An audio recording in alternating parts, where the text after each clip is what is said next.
पिछले एक साल से चला आ रहा इजराइल हमास युद्ध अब अपने निर्णायक मोड़ पर पहुंच चुका है।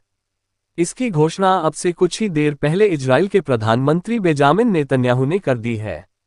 दरअसल ये बात आप जानते ही हैं कि कल देर रात हमास का चीफ और इजराइल का मोस्ट वांटेड आदमी याह्या सिनवार मारा जा चुका है और यही मेन टारगेट था इजराइल का।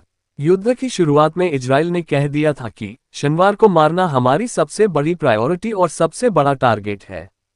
इसीलिए कल देर रात जब सिनवार मारा गया तो पहले उसकी जो बॉडी फीचर्स थे उनसे उसे आइडेंटिफिकेशन का डीएनए है, वो वाकई में ही शनिवार है।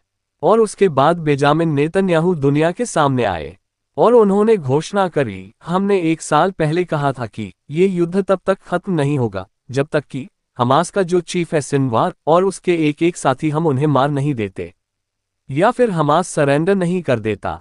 इन दोनों में से जो भी शर्त पहले पूरी हो जाएगी हम युद्ध खत्म कर देंगे।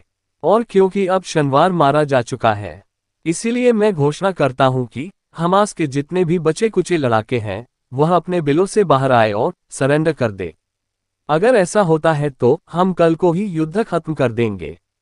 जी हाँ, जैसे कि आप देख सकते हैं आर्टिकल में यही कहा उन्होंने कि सरेंडर के कुछ ही घंटों के बाद इजराइल की सेना अपनी कार्रवाई रोक देगी और युद्ध ऑफिशियल खत्म हो जाएगा।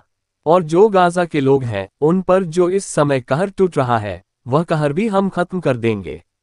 लेकिन उनकी इस घोषणा के बाद अब इजराइल के प्रधानमंत्री की आलोचना शुरू हो चुकी है, क्योंकि अमेरिका के जो टॉप मिलिट्री कमांडर्स हैं और जो टॉप पॉलिटिशियन हैं दोनों पार्टी के, चाहे रिपब्लिकन हो चाहे डेमोक्रेट्स हो, सब कह रहे हैं कि नेतन्याहू को अब यह युद्ध खत्म करना होगा, क्योंकि दुनिया भर के तमाम देश अब खड़े हो चुके हैं इजराइल के खिलाफ।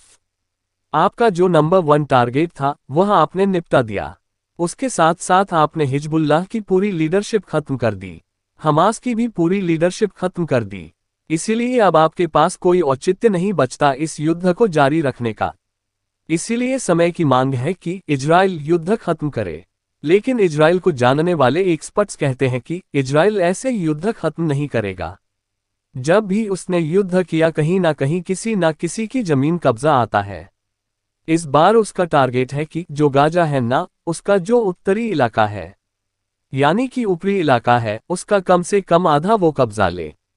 जी हाँ, आधा गाजा कब्जाने की कोशिश में है इजराइल और इसके लिए इजराइल की सेना ने एक घेरा भी डाल दिया है। से कि गाजा 2 हिस्सों में बंट गया है, एक तो है उत्तरी गाजा, दूसरा है दक्षिणी गाजा। और इजराइल की चाहता यह है कि जितने भी उत्तरी गाजा में रहने वाले लोग हैं वो जल्द से जल्द, जो बचे कुचे हैं, पहले तो इजराइल सबको भगा ही चुका है, जो कुछ बचे कुचे हैं वह वापस चले जाएं दक्षिणी गाजा में। और उत्तरी गाजा जब पूरी तरीके से खाली हो जाएगा तो वह इसे अपने में मिला लेगा। यह इजराइल की रणनीति है। इसीलिए इजराइल युद्ध फिलहाल नहीं रोकना चाहता।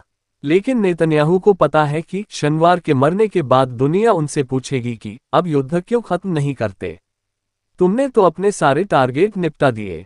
इसीलिए वो दुनिया के सामने नया टारगेट रख रहे हैं कि जब तक हमास सरेंडर नहीं करेगा और आप जीते ही हैं, हमास सरेंडर नहीं करने वाला।